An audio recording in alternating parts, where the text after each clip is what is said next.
operations as directed by the Deputy Commandant of Aviation.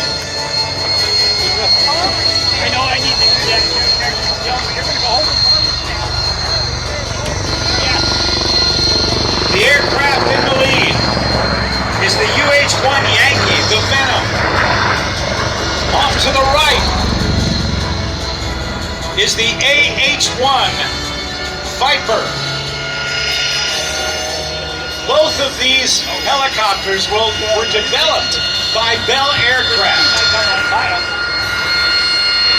Bell has an incredible history in rotary wing flight. If you remember the television show, the movie MASH, they opened with video or film of the old Bell Model 47 with a bubble in the front carrying 2 patients from the battlefield during the Korean War. The use of the helicopter greatly increased the survivability of soldiers who were wounded in battle, getting them much more quickly to the mobile Army surgical hospitals.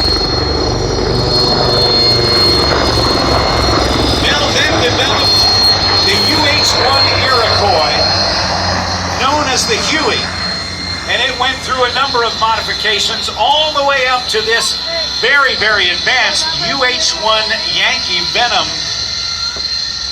with 2 engines and 4 rotor blades rather than the 2 that you